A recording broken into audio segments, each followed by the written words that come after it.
Hi, Mark White here. I'm the president and founder of Idaho Estate Planning. And those of you that have been around for a while know that we had a radio program for 5 years. We did 258 episodes. And when we recorded those, we'd upload those as a podcast. Well, during the COVID and some of the restrictions, we decided to bring it home. So now we're just doing a podcast. So this is the Senior Matters Radio podcast. And it's been kind of fun because we're not as tied into all of the structure of a radio program. So we can be a little more flexible. We can take a little bit more time. And if the discussion goes a particular way, then you know what, we can explore that a little bit. So with me today is Cash Edwards. Some of you that have been around the Valley a while and have followed Boise State athletics are asking, wow, is that the All-American wrestler that was there at Boise State? And the answer is, well, yes, it is. And Cash, you left Boise, you went away, but you couldn't resist. You came back. You're back now to the Valley. I'm excited to be back. You know, it's been, I think 14 years that I've been gone up in Sandpoint. But I'm really excited to be here now and see the growth that Boise's had, and really excited to be able to help support our community with elder care services. Yes, and so the purpose of this was not to talk about wrestling because we can't go there right now. It's too hard to talk about Boise State wrestling. It's pretty painful. It's been 3 years, but it's still painful.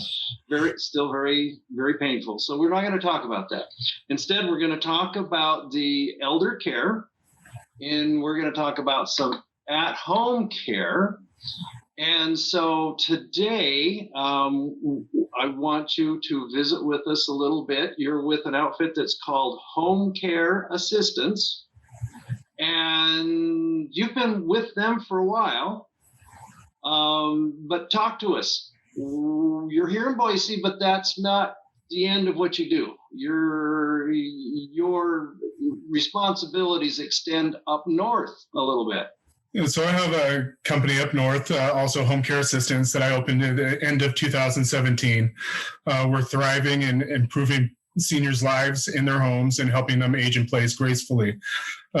So I manage a team up in Spokane and the Coeur d'Alene area, and then I opened our office here in the Meridian area February of last year, just right in the mix of COVID. So it's been a fun, interesting time, but also, you know, really exciting to be able to help seniors in our community. Yeah, and part of the reason that we're visiting, we'll get to that in a minute, is I don't know that people fully understand what some in-home care can do for them. I think that there's a little bit of a breakdown. So there's always a misconceived notion, you know, that home care is home health. You know, skilled services, PT, OT, and therapies coming into your home to help you get better, you know, paid for through Medicare. Unfortunately, Medicare does not pay for our services. We are a non-medical in-home care, so we help our clients age in place gracefully by providing CNAs and caregivers to help them with activities of daily living. So bathing, dressing, meal prep, med reminders, you know, transportation to and from doctor's appointments. There's a various amount of things that we can do on the non-skilled level to help our clients age in place. Yeah, so I want to go back to some of the terminology a little bit. You just gave us a great description of a list that we call activities of daily living. And that's important for things like there's certain veterans benefits that you've got to have. You know, you need help with so much of the activities of daily living. Medicaid is another governmental program that again, activities of daily living is very important to them. So just again, walk us back through that list. They call this the activities of daily living. And if you run across ADL, this is what they're talking about. So, yeah, as you were talking about, Medicaid and the VA aid and attendant pension, and also long-term care insurance policies require that you need assistance with 2 or more activities of daily living. So that is, bathing, somebody to be, even if it's standby assist, so you feel comfortable in the shower, so you don't go without taking a shower. Also, helping with dressing. Those are things that we take advantage of, we don't think about when we're healthy, But as we age, it takes a lot of energy to do these things. So it's really a blessing to be able to have somebody come in and assist you with that. As far as helping with toileting, sometimes, you get to the point where you have adult briefs and you need help with those changes. You need help with that cleanup. And it's not easy to ask for that help, but it's definitely needed and it's out there. Sometimes it's not even that. It's, our knees age over time, and getting up and down can be difficult. Yep. And so maybe if we're put on a little bit of weight and maybe our knees are not as strong as they used to be, we need just a little bit of help. Well, as you were saying, transfers, looking at, may I need help, getting out of bed? May I need help getting out of my favorite lounge chair? These are things that we can help with that are considered activities of daily living, which would qualify you for Medicaid program of aid and attendant benefits, and then also long-term care insurance. They require that as well. So these are things. Here's my story. I got to tell you my story about getting some help. We were smart. We thought ahead. We bought a chair for Mom, one of those electric loungers, so that it'll lift you up, and it really worked well until one morning. She had it all the way back. She had the feet up. She was watching some TV and catching up on email on her Kindle, and the power went out. And there's a problem with that, in that the TV went down. She could still get her email. Well, no, she lost her Wi-Fi. So she still had internet coming in, but the router was down. And now the chair wouldn't go back down or push her out. She was stuck there for a couple, 3 hours. So, this comes in all kinds of different varieties and sizes, but being able to get out, we take that for granted when we're younger, don't we? Absolutely. And then we get a little older, and all of a sudden it's like, oh, that's making a weird noise every time I stand up. Yeah. So sometimes just a little help. I think we got to set pride to the side in some of these, these thought processes, which is hard for that generation when it looks like, they've been very independent, and independence is key. And I think doing as much as you possibly can on your own for as long as you can, is great. But there comes a point where that little bit of assistance, and where is your energy spent?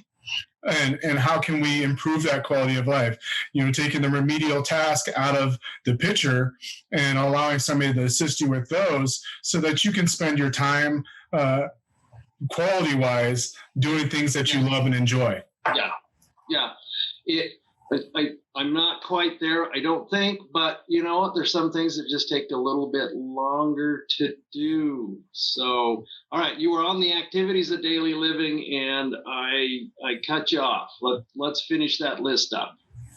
So as far as the bathing, dressing, transfers, meal prep, those are all parts of the activities of daily living. So those are the things that qualify you for different services, may it be federal or state funding. Well, and as you say that, the thing that kind of resonates in my head is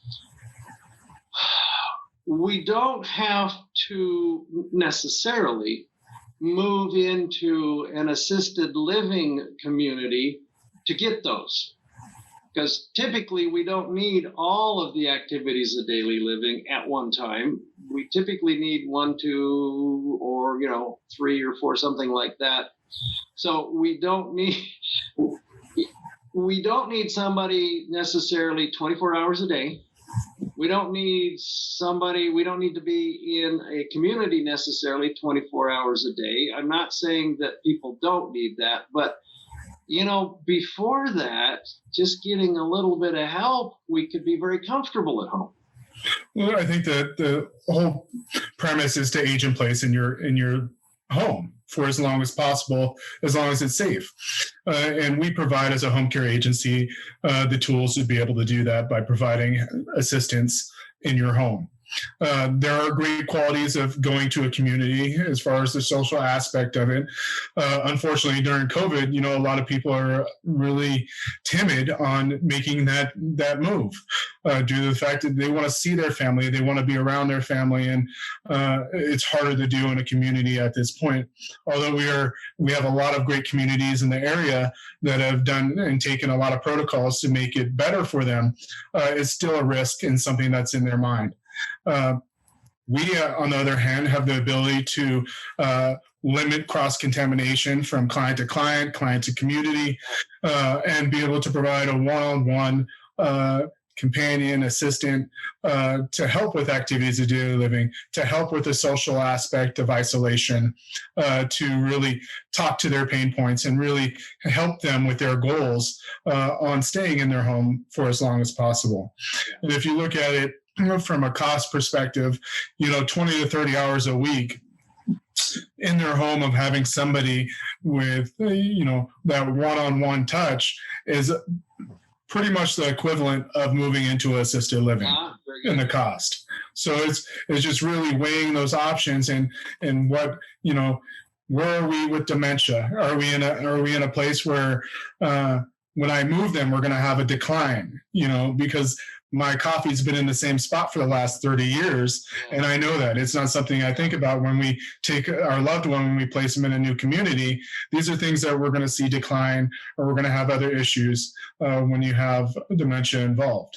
So we take all those things into consideration. And when myself or Sarah, my client care manager, go out and discuss and do a free assessment with the families, we're really talking about all their options of aging in place.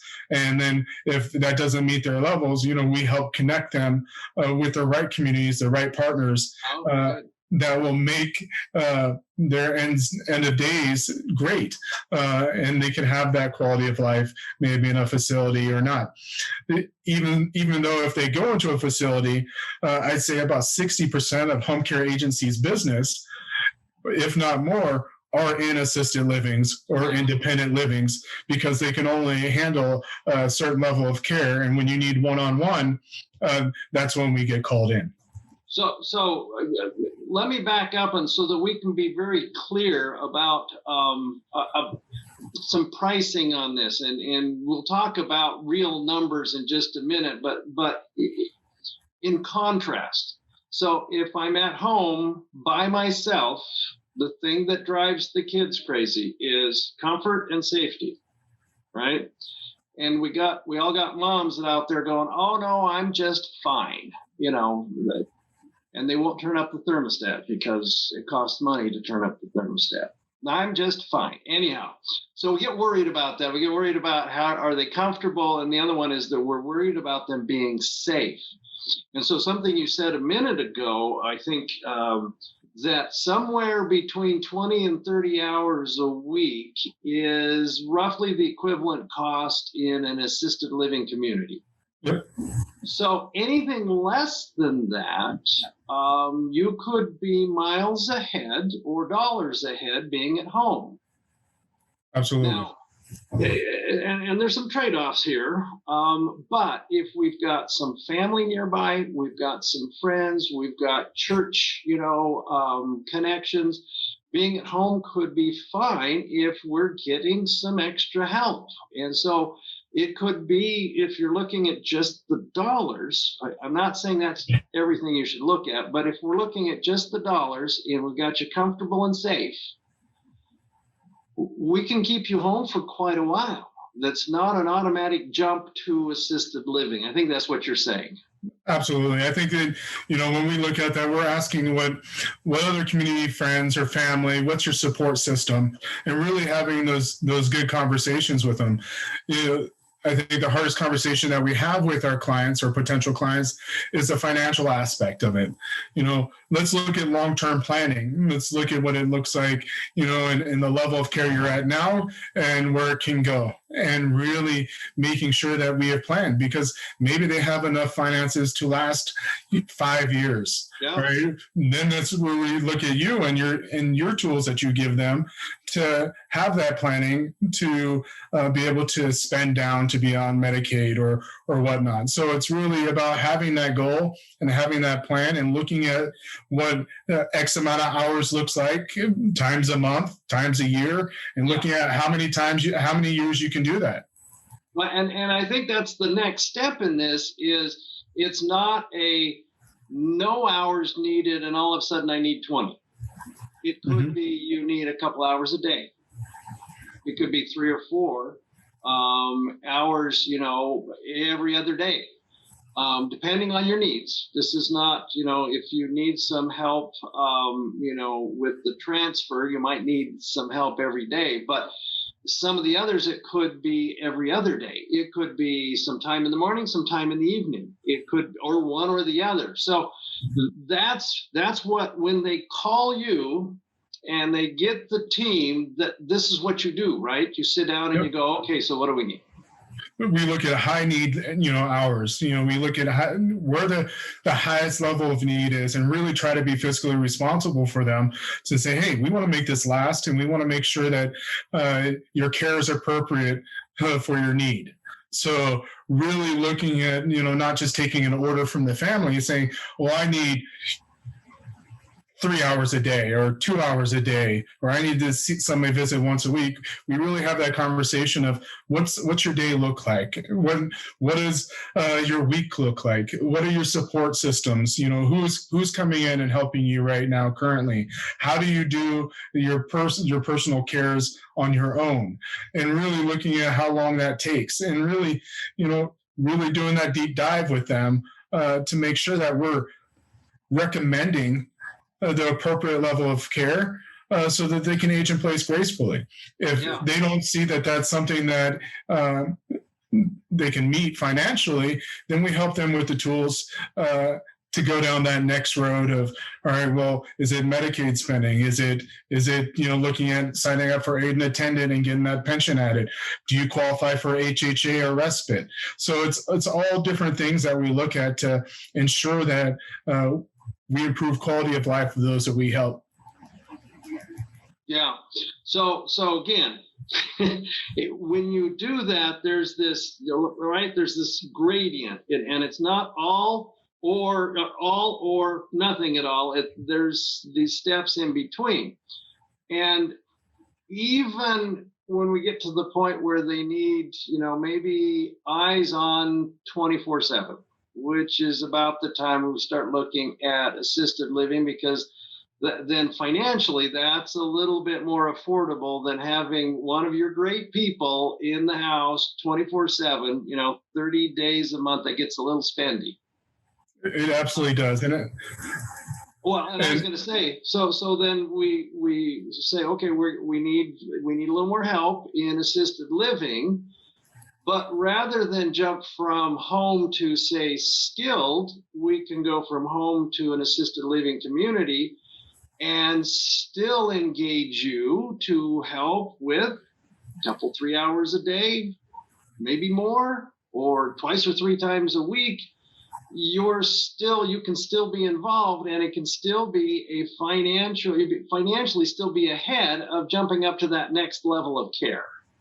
Yeah, and we're looking at having that conversation, looking at the independent living, looking at assisted living, looking at where they want to go. Is there a spend down in their building, to qualify for, a Medicaid room after they've spent their, private funds? So it's all those conversations are had to make sure that, again, we give them the tool to succeed in life as far as their end days.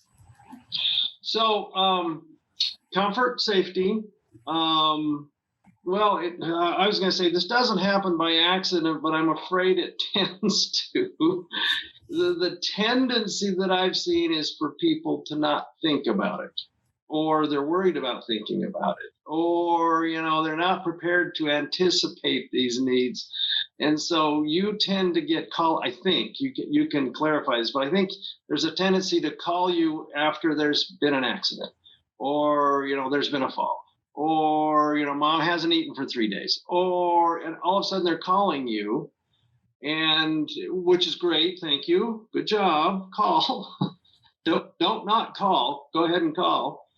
But it might be better, Cash, if they anticipated this a little bit, thinking about it well ahead of time, because you don't know when that time is going to be. Yeah, I mean, I think it's talking to your loved ones about, on a regular basis of, what they're having struggles with, and then really having that conversation before we come to a moment where we're reacting. A lot of the time we get a call from the hospital. The hospital's like, they got to go home with 24/7 care. Well, that bill for 24/7 care, if you do that for a month, you're between 20 and 25K. And so it's really about looking at it before we get to that point. And when you do get into that situation where it comes to that point, that you're talking to an agency that is fiscally responsible for you and saying, all right, look, we have 24 hours for the first 72 hours. We are going to read the care notes, look at what's going on, look at the level of need and where those highest times are, and then make sure that we address that so we can get them down to from 24 hours to 12 to 8 to 4, so that it's something that we can have longevity with and improve quality of life. Yeah. So again, if they did some planning, if they were thinking at least a little bit about this, and they got that information, put it in your back pocket, because maybe you don't need it right now. Yeah. But you would be ready at a moment's notice to go, okay, you know what? I've talked to Cash. I've talked to Sarah. I know what we need to do. But in addition, there's some planning they could do ahead of time, meaning financially. What have you got in place? If you put some funds away, what does your long-term care insurance look like? Mm-hmm. These are things that people can do ahead of time, makes your job easier and makes this transition much smoother for them. We are experts on long-term care insurance, so we can help navigate that policy. So looking at elimination periods, a lot of people think I paid into it, and all of a sudden, I need it, and they go to use it, and they're like, well, I'm sorry, sir, you have a 90-day elimination period. And so you have to pay for services privately for 90 days before your insurance policy kicks in. So, or you have a ceiling benefit of your benefits on a daily basis. So what is that? And what does that look like? And what does that mean for me? So really be able to ask those right questions and help them navigate through that. Does it have a respite rider on it? So you don't have to meet the elimination period to use your respite care on an annual basis. So are we taking advantage of that? Are we our loved one's full-time care provider?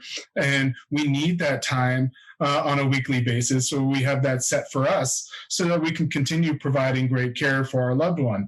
I mean, there's 168 hours in a week.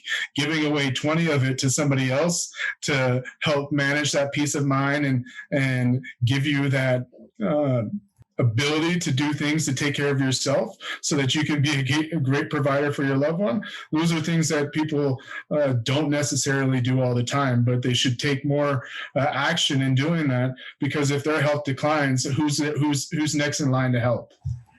It's interesting because I think there's a lot of guilt around this issue. People go, well, I told mom or dad I was going to take care of them, and I'm going to do that, or you know what, this is my wife, and so I need to do this. This is on me. There's so many other things that we recognize we need a little professional help with, right? I grew up working on my pickup. My brother, my dad, and I, there's not much we couldn't do to that pickup. But back then we didn't have the fancy electronic brain. There was no computer in there. Nowadays, you realize, oh my gosh, I need help with this. I don't even know that I can do the spark plugs anymore. But we recognize we need that help, but it's funny because when it comes to caring for our loved ones, it's like, oh, no, no, no, I have to do this myself. Sometimes you're not good at it. Maybe this isn't your thing. You haven't had the training, you haven't had the experience. So I don't know. That's really interesting to me. Why we get so caught up in that when we could really multiply our time and our efforts, and we could get a little bit somebody that's trained, been there, knows how to do this. I'm not sure you have answers to that, but I don't know why. I've seen it all the way where I've seen it often where they've exhausted themselves to where they're at their burnout point. Yeah. And at that point, it's already too late. They've built animosity towards their loved one, and it's not good. It's not healthy, and so it starts to break them down health wise. So it's really key to have these conversations. And look, it's okay to take time for me when I'm your provider 24/7, 365. So really looking at having those conversations as a care professional, myself and Sarah and you, and really giving them the okay, that it's okay to ask for help. Yes, and that works. I know that works both ways, right?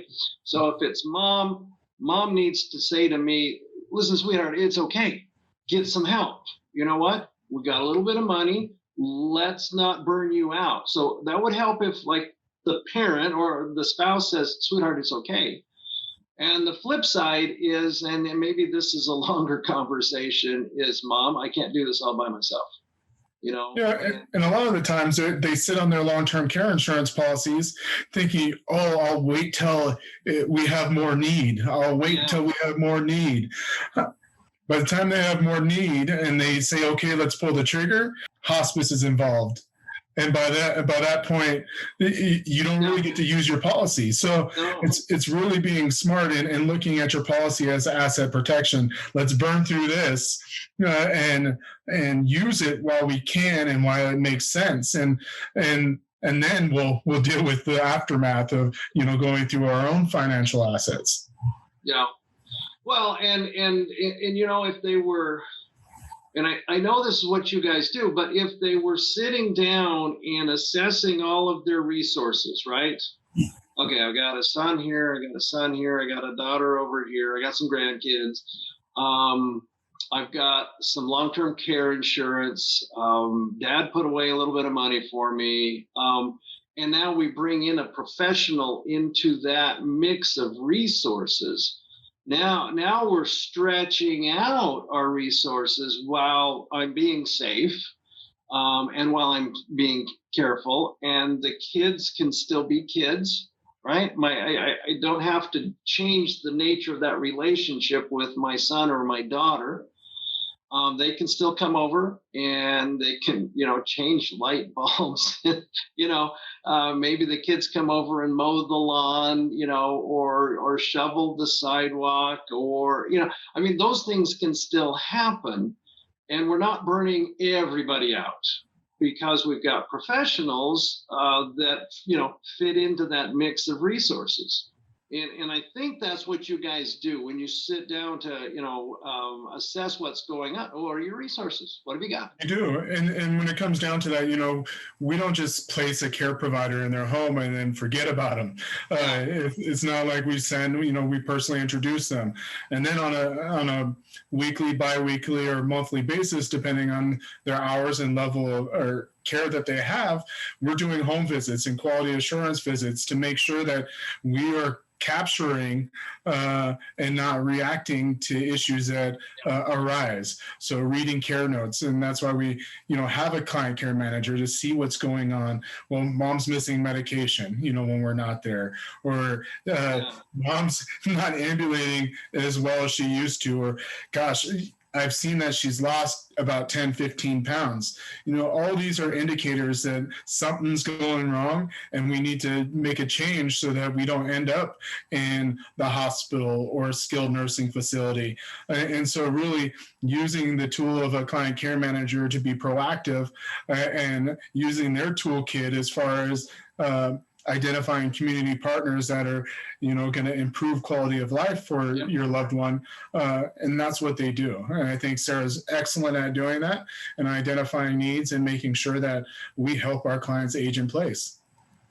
So let's adjust the view here for a second, and let's talk in terms of thinking ahead a little bit, or what things should we be aware of in the house with mom or dad, or mom and dad, that maybe are little hints that we're now into this area where we need to get serious about, thinking about, bringing in the help or assessing the resources. What are some of the things that maybe we're not paying attention to that maybe we should? Well, I mean, looking at your loved ones' living areas, do they look like they did when you saw them before, or are you seeing the dishes stacked up? Are you seeing laundry stacked up? Are you seeing mail stacked up? When you look at their meds, are there still pill in their med set that are from days ago? Are they consistent with their meds? Have they been taking showers on a regular basis? Are they in the same clothes that they were yesterday when you go over and see them? These are all things that, are red flags to say, hey, maybe we need to get a little help. Maybe we need to call somebody, to get an assessment on what's going on with mom or dad, so that we can improve their quality of life. Because anytime you see the decline in your loved one, it's sad, and it's one of those things where you're like, what do I do? Is there somebody to help me? And there definitely are people and agencies out there that can make a difference. So this is going to sound horrible, but it can be the smell in the house. Yes. Maybe the trash hasn't gotten out. Or maybe the garbage disposal hasn't been run. Or maybe you open the fridge and you're going, whoa, some of these are 3 weeks old, and so these are all hints if we'll pay attention. Stacked newspapers, mailbox full, those kind of things are also indicators. Yeah. So denial is such a weird enemy, right? We just don't, many find it very difficult to say, you know what, mom's just fine.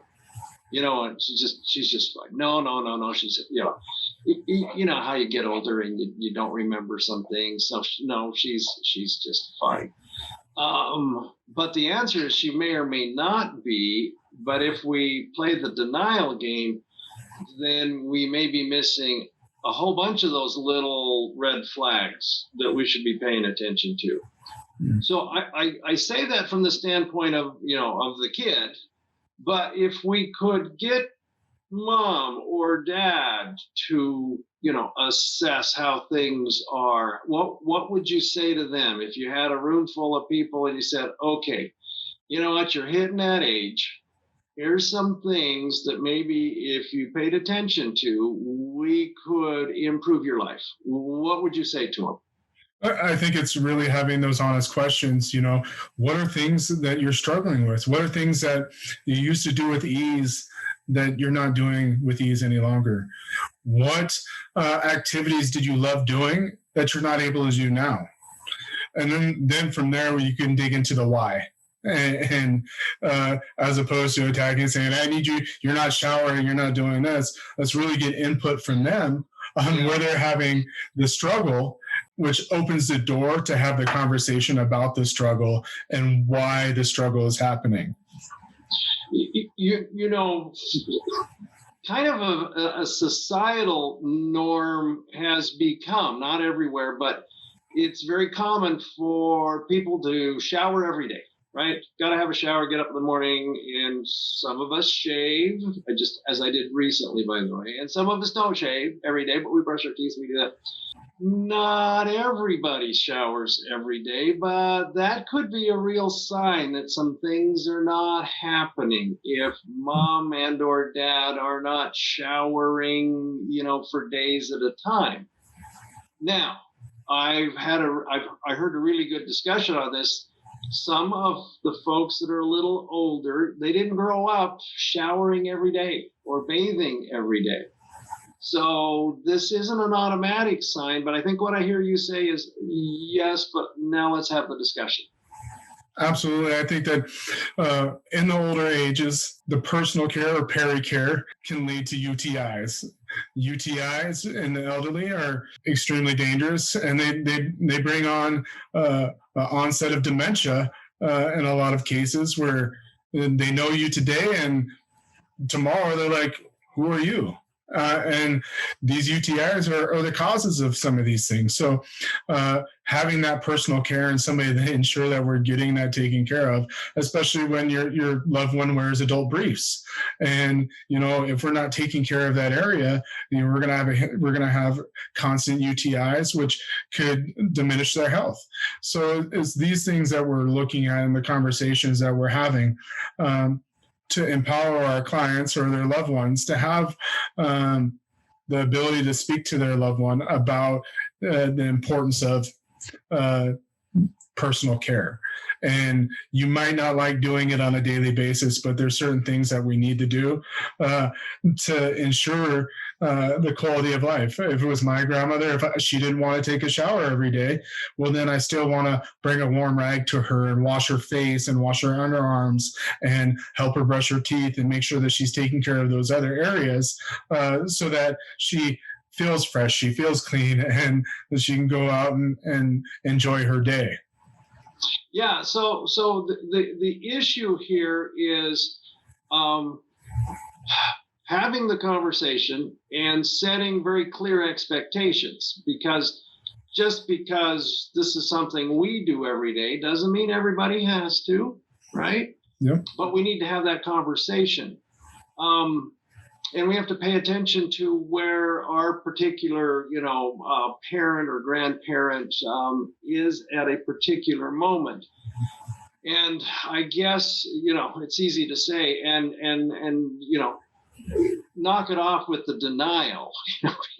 Be honest in this conversation and what's going on. And really, really be aware. And the trade-off is the thing that we're shooting for. And I don't know that we say this well all the time, but the trade-off is, yes, as the son, I want to be sure that mom's safe. But, for mom, it's about what you said, the quality of life. And the trade-off here is maintaining that quality as long as possible. And ducking the responsibility, not having this conversation, hiding certain things, that are going on. The trade-off there is we're not going to have that high quality of life for a longer period of time. We're going to decline very rapidly. So if we could maybe keep that in mind, that the idea here is high quality of life, or as high as we can get that quality of life, and stretch it out for a while. But I don't know that we talk about it that way. We always talk about, Mom, you need to brush your teeth. We don't talk in terms of, well, Mom, I think this will make you feel better. A nice warm bath would make you feel better. Well, it's also, Mom, where do you want to spend your energy? Yeah. Would you rather spend your energy playing bridge with Sue and Sally, or would you rather spend it dressing Dad? And doing the light housework or fixing his meal. Well, yeah, dressing Dad and then resenting every moment of it. Exactly. Right? And so really painting the picture and having those hard conversations, which a lot of people don't want to have. But I think that it's necessary for us to make headway on improving any quality of life for our loved one, is getting past the gray area and being very black and white when it comes to what are you doing that you're having trouble with, where can we improve it, And what are your suggestions? And then taking from there the ability to call in professional help to answer some of those questions.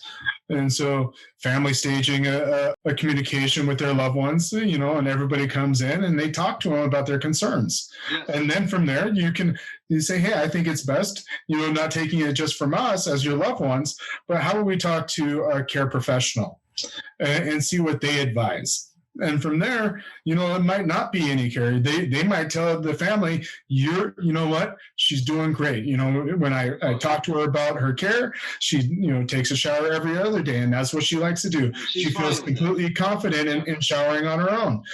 Dressing, she's fine. Where she's having trouble is, getting to and from appointments. She might need help with that.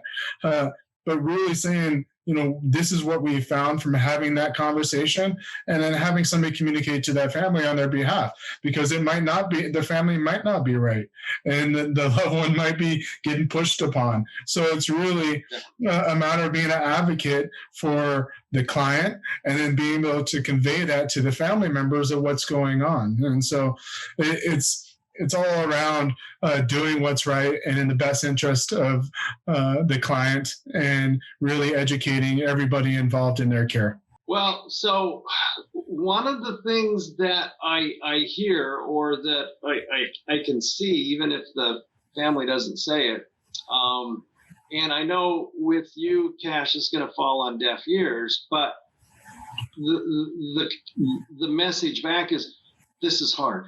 This is so hard. This is hard work. I don't like doing this. And I know as an all-American wrestler, you're looking at him like, yeah, and? Right? So what if it's hard? Still needs to be done. And that's where the help can come in. That's where the professionals can come in and say, yes, we know this is hard. It's easier for us because we've done it. We've been there. We've got the experience. We've got the training, and we've just done it. And guess what? I'm not the son. I'm not the daughter. So I can make some harder decisions maybe than you can. But you still got to do this. You can't just keep putting it off, which I think is what I see an awful lot. We definitely see them push it into the corners, sweep it under the mat, and then we get called in. At the last moment, the last minute. And it's like, look, we could have been improving life for your loved one this whole time. And it's not just, during the time of hospice when they're dying where we need to come in. It's, what led to us getting on hospice? How did we get there? And who's been taking care of and managing the care from there? And so it's all about communication and really looking at what's in the best interest of the client, what their goals are, and how we can help them attain that through providing a caregiver or a personal assistant. Yeah, these are tough conversations. I get it. It's not easy, and I think it's doubly difficult because it's our parent, and we have this history of mom being mom, always has been mom, and is now, and here I am trying to step in and help out, and moms are special, and they've always been quick to serve everybody else. And it's hard sometimes for them to accept some service.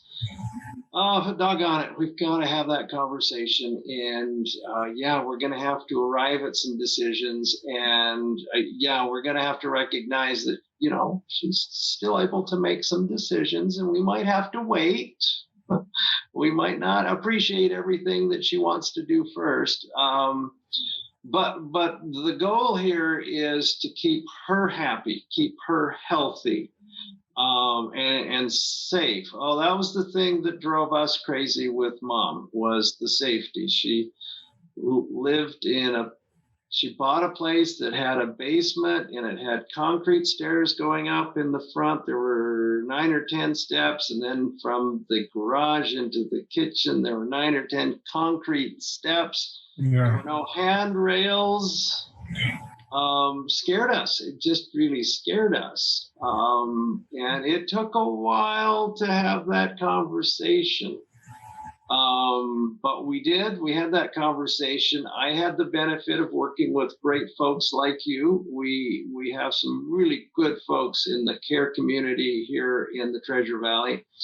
So they were able to coach me a little bit, and so we were able to get there. So maybe that's something to talk about a little bit too, Cash, is being sensitive and being patient. I really find it key to really empower our clients and understand that, and letting them understand that they're still in control.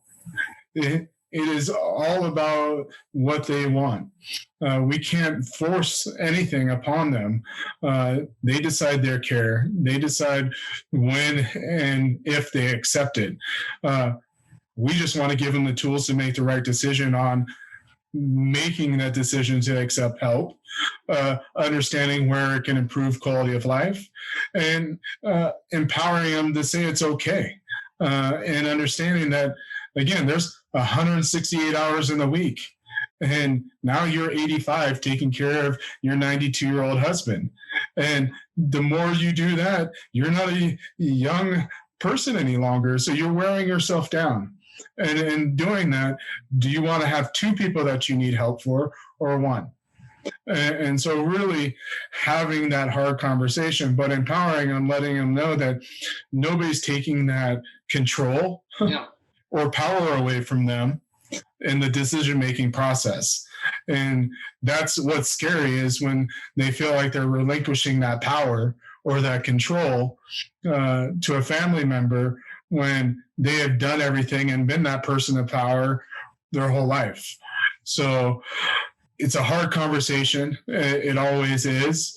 But it's very empowering when you can see the light switch go off and they can see the value of having somebody come in and assist them with the tasks that they do every day.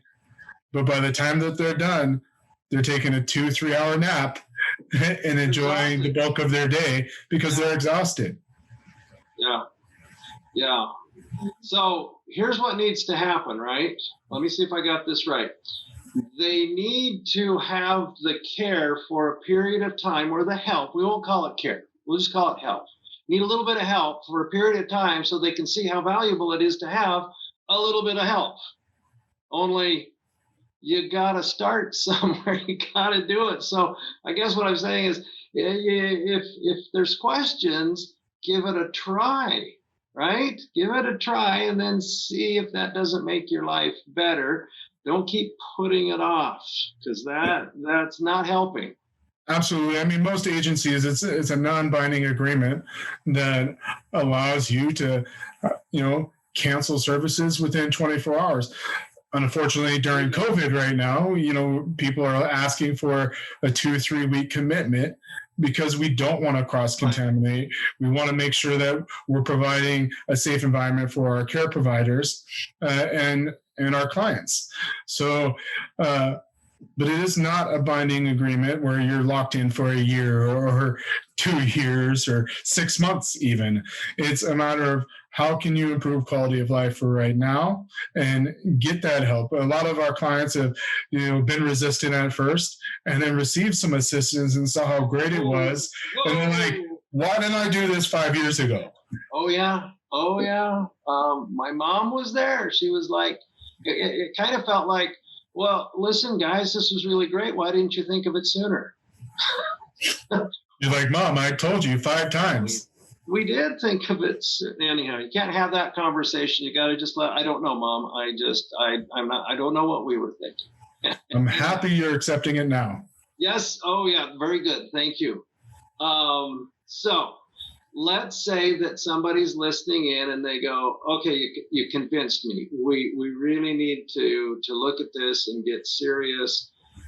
Cash, what's the best way to get hold of you? Or Sarah, what's the best way to start into this? To call us on our number. It's 208-252-6138. You can email us for information at cedwards at homecareassistance.com. You can go on our website and click on the need help, and then you can fill out a form. And then our care advisors will reach out to you and have a conversation about what's going on. And from there, they will either set an assessment and or give Sarah and I a call to make a call out to you to discuss care needs. And that's not binding either. That is, give us a call. We'll dig into this. We can make some recommendations because that's what you want us to do. Yep. And I would recommend strongly from my standpoint that then they move forward, and maybe you need a couple of weeks to make sure that everything's working the way it's supposed to and we're not putting anybody at risk. I still think it's worthwhile. 2 weeks is not too much. The problem is 2 weeks you're going to go, oh, I kind of like this. Yeah. And that'll be great. That's the idea. Well, thank you so much, Cash. This is a very personal question. You don't have to answer this. So do you have some young wrestlers at home that you're working with? I do not. I have 4 daughters in college. Oh my gosh. And then I have our one son. He is more liberal arts than physical sports. But I do coach at Meridian High School. Oh, very good. Excellent, excellent. Yeah, we know some of the other folks there. We run into them fairly often as well. Well, that's awesome. And so, last question then. 4 daughters in college. One of them says, hey, Dad, I got a guy. He's really cute. I want you to meet him. And she brings him home, and you find out he's a wrestler. I give him a hug.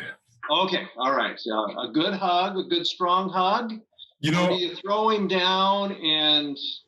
I trust in the way I raise my daughters. They're very wonderful humans, and you know I'm thankful for how caring they are for others, and what good people they are. So if they make a decision to bring a gentleman home to meet myself and my wife, then they've thought about it and they know it's the right one, or they know his character. So hopefully I don't have to throw the smackdown down.